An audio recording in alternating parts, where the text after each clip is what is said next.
बता दें, जहां पर्यावरण संरक्षण को लेकर महापंचायत हुई है। 2 फरवरी को बीकानेर में बड़े आंदोलन का ऐलान किया गया। खेजड़ी बचाने के लिए जुटेंगे हजारों पर्यावरण प्रेमी। ये बड़ी खबर आपको बता रहे, साधु संतों ने आर पार की लड़ाई का ऐलान कर दिया है। सरकार को खेजड़ी कटाई पर पूर्ण प्रतिबंध लगाना होगा, ये मांग की गई है। अरावली बचाने के लिए पर्यावरण प्रेमी लामबंद हुए हैं।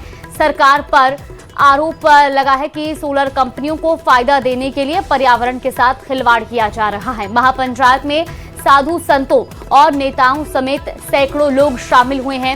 ये तस्वीरें भी कुछ आपको दिखा रहे हैं, तो मुकाम की तस्वीरें हैं जहां पर 2 फरवरी को बीकानेर में भी बड़े आंदोलन का ऐलान कर दिया गया है। पर्यावरण संरक्षण को लेकर महापंचायत हुई है। ये बड़ी खबर आपको बता दें बीकानेर के मुकाम से, जहां आंदोलन का ऐलान किया गया है बीकानेर में और खेजड़ी बचाने के लिए अब हजारों पर्यावरण प्रेमी जुड़ेंगे। तो आपको बता दें कि आप इसको लेकर के अब आर पार की लड़ाई का भी ऐलान कर दिया गया। संवाददाता विक्रम हमारे साथ जुड़ गए। विक्रम, अब पर्यावरण प्रेमियों ने आंदोलन की चेतावनी दी है और आर पार की लड़ाई का ऐलान किया है। फिलहाल क्या कुछ इस पर और जानकारी मिल रही है? देखिए, जो पर्यावरण संरक्षण को लेकर ये पर्यावरण प्रेमी हैं वो लगातार पिछले कई दिनों से धरना और प्रदर्शन कर रहे हैं और अब सरकार से भी एक बार इनकी वार्ता हो चुकी है और सरकार से यही बात कर रहे हैं कि जो राज्य वृक्ष है खेजड़ी, उसकी कटाई को रोका जाए, क्योंकि बीकानेर जिले में जो सोलर हब बनाने की बात है उसको लेकर जो है बार बार ये सवाल उठते हैं कि जो प्राइवेट कंपनीज है वो इन खेजड़ियों को पूरी तरीके से नष्ट कर रही है और इसी के विरोध में ये धरना चल रहा है। और अब इन्होंने ये ऐलान किया है कि पहले 2 फरवरी को बीकानेर में बड़ा एक आंदोलन किया जाएगा और उसके बाद जो है सरकार अगर इनकी बात नहीं सुनती है तो फिर जयपुर के लिए भी कूच किया जाएगा। एक जो महासभा हुई और उस महापंचायत में ये सब ऐलान किया गया है, क्योंकि लगातार इनका आंदोलन चल रहा है और सरकार की तरफ से जो है पेड़ों की कटाई पर जो 1000 रुपए की पेनल्टी अभी लगाई गई थी उससे ये संतुष्ट नहीं है। इनका साफ कहना है कि जो खेजड़ी का पेड़ है और राज्य वृक्ष है उसकी कटाई पर पूरी तरीके से प्रतिबंध लगाया जाए। जी बिल्कुल विक्रम, लेकिन अब 2 फरवरी को बड़े आंदोलन का ऐलान भी किया गया है। ऐसे में अब प्रशासन की ओर से बातचीत के लिए कोई पहल की गई है? आगे भी बातचीत के लिए बुलाया जा सकता है क्या? देखिए, महापंचायत में अब ये निर्णय लिया है तो निश्चित रूप से प्रशासन और सरकार भी ये प्रयास करेगी कि इस तरह का आंदोलन नहीं बढ़े, तो उसको लेकर अब जो पर्यावरण प्रेमी हैं उनसे वार्ता का दौर चलेगा और अगर वार्ता में बात बन जाती है तो अच्छी बात है, वरना फिर इन्होंने ये ऐलान कर दिया है कि वो बीकानेर से जो है जयपुर के लिए भी पैदल कूच करेंगे। चलिए, बिल्कुल, बहुत शुक्रिया विक्रम आपका जानकारी साझा करने। और चलिए खबरों में आगे बढ़ते हैं। हनुमानगढ़ जिले के टिब्बी क्षेत्र में एथेनॉल फैक्ट्री में हुई आगजनी के मामले में अब नया मोड़ सामने आया है। 10 दिसंबर को राठीखेड़ा में हुई इस घटना से जुड़े मुकदमों में अब टिब्बी पुलिस की भूमिका पर भी सवाल उठने लगे हैं। सांगरिया के हरिपुरा से किसान नेता बलकौर ढिल्लों ने आरोप लगाया है कि उन्हें फर्जी तरीके से मुकदमे में नामजद किया गया। ढिल्लों का कहना है कि घटना के दिन वो टिब्बी या राठीखेड़ा में थे ही नहीं, बल्कि सुबह पंजाब और शाम को अपने गांव हरिपुरा में मौजूद थे। उन्होंने सबूतों के साथ राजस्थान हाईकोर्ट में याचिका दायर कर पूरे मामले की निष्पक्ष जांच और फर्जी आरोपी बनाने वाले पुलिस अधिकारियों पर कार्रवाई की मांग की है। अब इस पूरे प्रकरण पर सबकी निगाहें हाईकोर्ट पर टिकी है।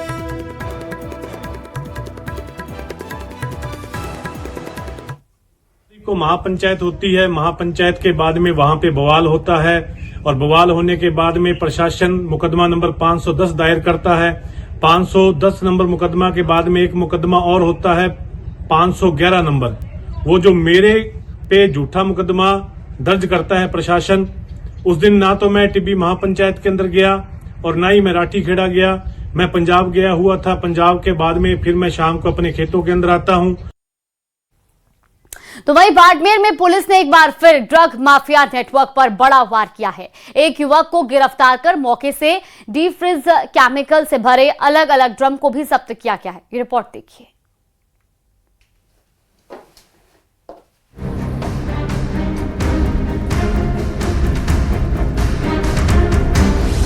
अवैध ड्रग्स की फैक्ट्री बना रेगिस्तान। मुंबई से जुड़े ड्रग्स तस्करी के तार, नशे का सौदागर गिरफ्तार।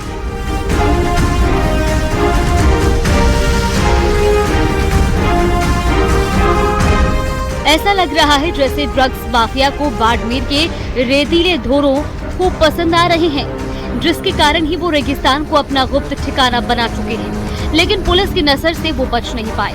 पुलिस और डीएसटी की टीम ने एमडी ड्रग्स फैक्ट्री का भंडाफोड़ करते हुए बड़ी कार्रवाई को अंजाम दिया। एक युवक को भी मौके से दस्तयाब किया। दरअसल पुलिस की पड़ताल में पता चला कि सदर थाना क्षेत्र के केरली गांव में पिछले कई दिनों से अवैध एमडी ड्रग तैयार किया जा रहा है। अलग अलग केमिकल्स लाकर एमडी ड्रग का निर्माण किया जा रहा है, जिसके बाद छापा मारा गया तो मौके पर नजारा देखकर पुलिस की टीम भी स्तब्ध रह गई। ढाणी की छत पर केमिकल मिक्स करके भारी मात्रा में ड्रग्स सुखाई जा रही थी, जिसके बाद पुलिस ने तुरंत नारकोटिक्स कंट्रोल ब्यूरो की टीम को इसकी जानकारी देकर मौके पर बुलाया। मौके पर पहुंची टीम ने ड्रग्स बनाने का कच्चा माल और उपकरण जब्त कर लिए। जानकारी के अनुसार पकड़ा गया युवक पहले लकड़ी का काम करता था और मुंबई में रहते हुए वो ड्रग्स तस्करी गैंग के संपर्क में आया, जिसके बाद वो एमडी ड्रग्स बनाने के काम में लग गया। इस अपराध को बड़े ही शातिर तरीके से अंजाम दिया जा रहा था। आरोपियों ने कोई बड़ी मशीन भी नहीं लगाई जिससे ज्यादा शोर शराबा हो। लकड़ी के कारखाने की मशीनें चलाकर केमिकल मिक्सिंग की आवाज को छुपाया जाता था। पुलिस को शक है कि तैयार केमिकल्स अन्य किसी जगह से मंगवाए जाते थे और यहां मिक्स करके छत पर सुखाकर ड्रग तैयार की जाती थी। फिलहाल पकड़े गए युवक से पूछताछ में कई खुलासे हो सकते हैं। बाड़मेर से प्रेमदान देथा की रिपोर्ट।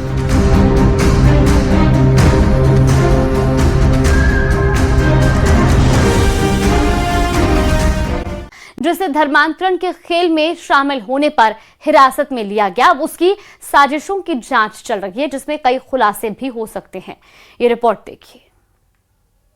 धर्मांतरण खुलेआम मचा संग्राम, प्रतिबंधित क्षेत्र में विदेशी खौफनाक साजिश, अवैध धर्मांतरण के खेल का खुलासा। सरहदी जिले श्रीगंगानगर में कुछ और ही पक रहा था। हालांकि खेल चल रहा था वो भी उस इलाके में जो विदेशियों के लिए प्रतिबंधित है। एक किराए के मकान में संदिग्ध रूप से धर्म परिवर्तन का खेल गुपचुप तरीके से चल रहा था, लेकिन इसकी भनक आसपास के लोगों और विश्व हिंदू परिषद को लग गई, जिसके बाद बवाल बढ़ने लगा। विश्व हिंदू परिषद के पदाधिकारी थाने पहुंचे, स्थानीय लोगों के साथ विरोध करने लगे। आरोप लगाया कि बीमारी के नाम पर, गरीबी के नाम पर बहलाकर, फुसलाकर, किसी न किसी तरीके से दबाव बनाकर धर्म परिवर्तन कराया जा रहा। कम से कम 50 से ज्यादा लोग ऐसे इकट्ठे हुए हैं जो कई तो फॉरेनर्स हैं और जिनके पास यहाँ बॉर्डर क्षेत्र में आने की कोई अनुमति नहीं है, और उसके बावजूद वो यहाँ आ रहे हैं। 16 तक भी जाके आए, ऐसी सूचनाएं हैं। और बड़े स्तर पर लोगों को उस कमरे में इकट्ठा कर रखा है जहाँ बाकायदा तौर पर धर्म परिवर्तन के सारे बोर्ड लगे हुए हैं, उनकी पुस्तकें हैं, हिंदू देवी देवताओं को निम्न करके दिखाया बताया जा रहा है, गुरुओं के बारे में आलोचनाएं की जा रही हैं, और लोगों को बीमारी के नाम पर, किसी को गरीबी के नाम पर, किसी न किसी रूप में उनको दबाव बनाकर, बहलाकर, प्रभाव से, पैसे से धर्म परिवर्तन करवा रहे। दरअसल जिले के श्रीकरणपुर में किराए के मकान में संदिग्ध रूप से धर्मांतरण कराया जा रहा था, जिसमें कुछ विदेशी भी शामिल थे। जबकि जानकारी के अनुसार ये इलाका बॉर्डर पर होने के कारण प्रतिबंधित क्षेत्र में आता है, जहां विदेशी नागरिकों को आने जाने के लिए अनुमति लेनी होती है। लेकिन विदेशी नागरिकों ने कार्यक्रम के लिए कोई स्वीकृति नहीं ली, पर इस मकान में धर्म परिवर्तन का खेल चल रहा था। इधर जब विरोध बढ़ा तो पुलिस ने भी एक्शन लिया। जर्मनी के एक दंपति समेत 6 लोगों को हिरासत में लिया गया। पुलिस अधिकारियों का कहना है कि इस तरह की गतिविधियों से लोगों की धार्मिक भावनाएं भड़काने और तनावपूर्ण स्थिति होने की आशंका बनी रहती है। इसी को ध्यान में रखते हुए कार्रवाई की गई है। प्राथमिक तौर पर पूछताछ पे बताइए, वो तो कह रहे थे हम तो यहाँ लोगों के जीवन को अच्छा बनाने की, इस तरह की धार्मिक बातों को ज्ञान देने के लिए कर रहे हैं, लेकिन उसकी भी विधिवत परमिशन लेते, विदेश से बाहरी लोग आए तो उसकी सूचना देनी चाहिए, परमिशन लेनी चाहिए, और उसको शाम को इस तरह ऐसे प्रोग्राम नहीं करने वाले। आप परमिशन लो, सभी को अपनी धार्मिक आजादी की जो बातें वो खुल के सरेआम करें, ऐसे चुप्पे करने का कोई संदिग्ध है, और इस बारे में भी जांच होगी। फिलहाल धर्मांतरण की घटना को लेकर स्थानीय लोगों में आक्रोश है। पुलिस मामले की जांच कर रही है। श्रीगंगानगर से अशोक शर्मा की रिपोर्ट। तो वहीं श्रीगंगानगर जिले की भोमपुरा गौशाला से राहत की खबर सामने आई। सैकड़ों गौवंश की मौत के बाद प्रशासन और जनप्रतिनिधियों की सक्रियता का असर अब दिखने लगा है। गौशाला में हालात धीरे धीरे सामान्य होने लगे हैं। पशु चिकित्सा विभाग की टीमें लगातार बीमार गायों का इलाज कर रही हैं, तो वहीं अब गायों को अच्छी गुणवत्ता का पशु आहार भी उपलब्ध करवाया जा रहा है। फिलहाल करीब 5 दर्जन बीमार गायें उपचाराधीन हैं। स्थानीय ग्रामीण और गौ प्रेमी भी सेवा में जुटे हुए हैं ताकि अब किसी भी गौवंश की अकाल मौत न हो। गौरतलब है कि दूषित चारे और प्रबंधन की लापरवाही के चलते पहले इस गौशाला में भारी संख्या में गौवंशों की मौत से आक्रोश फैल गया था। और तूड़ी अभी सुक्की तूड़ी आ गई, पशु बहुत बढ़िया आराम चरने लग रहे, बहुत ही बढ़िया। अच्छा जो है हालात है गौशाला को एकदम अच्छी तरह से नीचे से सूखा कर दिया गया। हरे चारे की जो है व्यवस्था और डॉक्टर टीम जो है लगातार बीमार पशुओं का इलाज करने में लगी हुई है। परसों के बाद में कोई भी गौवंश यहाँ मृत नहीं हुआ, सारों का बहुत बढ़िया ट्रीटमेंट चल रहा है और डॉक्टरों की टीम परसों रात से दिन रात यही सेवा कर रही है। तो वहीं जोधपुर के बाद अब जालौर में भी पुलिस और वकीलों के बीच टकराव का मामला सामने आया है। जालौर के एक एडवोकेट ने कोतवाली थाना पुलिस पर बदसलूकी और धक्का मुक्की के गंभीर आरोप लगाए। जानकारी के मुताबिक वकील अपने क्लाइंट के बयान दर्ज करवाने एसपी कार्यालय पहुंचे थे, लेकिन एसपी के नहीं मिलने पर उन्हें कोतवाली थाने भेजा गया। आरोप है कि गुरुवार रात कोतवाली थाने में सीआई द्वारा वकील के साथ अभद्र व्यवहार किया गया। घटना के बाद वकील एकजुट हो गए और मुख्य न्यायाधीश से मिलकर कार्रवाई की मांग की। मामले को गंभीरता से लेते हुए मुख्य न्यायाधीश ने एसपी को तलब कर सोमवार तक रिपोर्ट पेश करने के निर्देश दिए हैं। फिलहाल पूरे मामले की जांच उप अधीक्षक स्तर पर जारी है। एसपी साहब ने मुझे कोतवाली भेजा। आईओ गुजरात से आने वाले थे, करीबन 10 बज गई थी रात की। आईओ 10 बजे आए। मैंने सीआई साहब के समक्ष आईओ के साथ पेश किए मेरे क्लाइंट को। क्लाइंट जब बयान देने के लिए गए तो उसके परिजन आए। परिजनों ने और साथ में पुलिस स्टाफ ने जो उस लड़की के साथ में बदतमीजी कर रहे थे, तो मैंने उनको रोका। डीजे साहब की उपस्थिति में मीटिंग हो गई वकीलों के साथ, तो उनके साथ वो संतुष्ट हैं और इस संबंध में अपने एडिशनल एसपी साहब से एक इंक्वायरी करा ली जाएगी जो उन्होंने अपने कंप्लेन दी है। तो वहीं जोधपुर में शीतलहर का प्रकोप बढ़ता जा रहा है। पारा 13 डिग्री सेल्सियस तक लुढ़क गया है, जबकि फलौदी में सुबह का तापमान 12 डिग्री सेल्सियस तक दर्ज किया गया। वहीं मौसम विज्ञान की माने तो आने वाले समय में ठंडक और बढ़ेगी। वहीं लोगों से बचने के लिए अब लोग ठंड से बचने के लिए जहां अलाव का सहारा लेते हुए भी दिखाई दे रहे हैं। ऐसे में आने वाले दिनों में ठंड का एहसास और बढ़ेगा। फिलहाल ये तस्वीरें आपको दिखा रहे हैं जहां सर्दी में लोग अब चाय की चुस्की के साथ अपनी सुबह की शुरुआत कर रहे हैं और साथ ही ठंड से बचने के लिए अलाव का सहारा लेते हुए भी दिखाई दे रहे हैं। हालांकि अभी लोगों को ठंड से राहत मिलने की उम्मीद थोड़ा कम है। बढ़ने के साथ ही जोधपुर जिले में ठंड बढ़ने लगी है। ग्रामीण इलाकों में ज्यादा ठंड पड़ती है। तो जोधपुर की बात करें तो आज सुबह तापमान 13 डिग्री सेल्सियस तक लुढ़क गया था। वहीं फलौदी की बात करें तो पारा 12 डिग्री सेल्सियस तक लुढ़क गया था। सर्दी के कारण लोगों की जिंदगी अस्त व्यस्त होने लगी। इस वक्त हम जोधपुर के पावटा चौराहे पर हैं। आप देख सकते हैं चाय की थड़ियों पर भीड़ है। लोगों से बात करेंगे। कैसी ठंड पड़ रही है? ज्यादा पड़ रही है, ठीक ठीक सर्दी पड़ रही है सर। चाय पीने के मजे लेते हैं सर्दी में। सर्दी में चाय पीने के लिए मजे लेते हैं। और जब घर से जब निकलते हैं तो क्या क्या ध्यान रखते हो? पहनना ओढ़ना। सर्दी में स्वेटर मोजे वोजे केप वगैरह लगा के आना सर। यहाँ चाय की दुकान चलाने वाले हमारे साथ हैं। सर कितनी भीड़ बढ़ी है सर्दी के हिसाब से? सर्दी के हिसाब से अभी सुबह 4 बजे से भीड़ चालू हो जाती है। सब्जी मंडी वाले आते हैं तो वो भी सब चाय पीने आते हैं, और बस स्टैंड वाले, रेलवे स्टेशन है, तो सर्दी के हिसाब से अभी थोड़ी चाय की और अदरक वाली चाय आता जो ही कस्टमर कहता है अदरक और चाय मसाले की चाय। तो सबसे बड़ी डिमांड रहती है अदरक और काली मिर्ची। काली मिर्ची, अदरक, मसाले की चाय सबसे ज्यादा। हाँ, तो आप देख सकते हैं कि चाय की दुकान पर लोगों की भीड़ है। यहाँ आप देखेंगे कि कुछ यात्री यहाँ पर जो आए हुए हैं बाहर से, चूंकि ये बस स्टैंड का एरिया है तो यात्री यहाँ पर आए हुए हैं। कुछ युवा यहाँ बैठे हैं, उनसे बात करेंगे। कहाँ से है सर आप?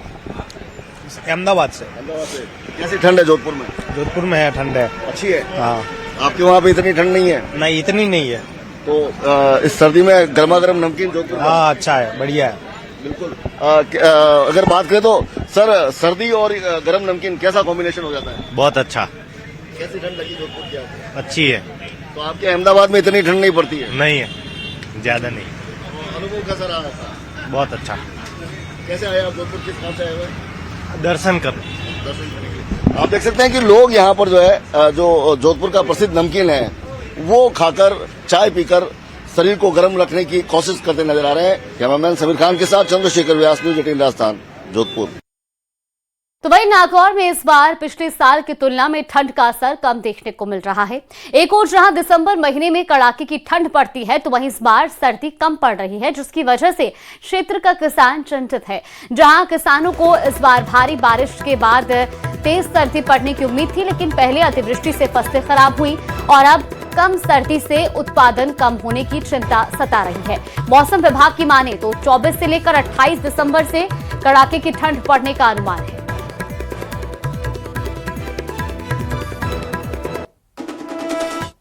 नागौर और आसपास के क्षेत्रों में इस बार सर्दी बहुत ही कम देखने को मिल रही है। जहां एक और दिसंबर के महीने में सर्दी कड़ाके की पड़ती है, वहीं इस बार यहां पर सर्दी का जो मौसम है वो कहीं ना कहीं देखा जाए तो बहुत ही धीमा देखा जा रहा है।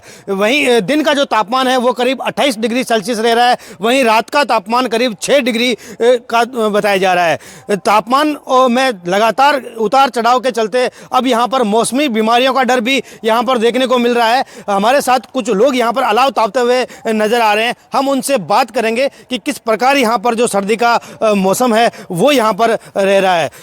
इस बार सर्दी कैसी पड़ रही है यहाँ पर? सर्दी अभी कम पड़ रही है और फसलें भी अभी थोड़ी कम जल रही है, जैसे वो उबल रही है अभी फसलें। कम सर्दी का फसलों पर क्या फर्क पड़ेगा?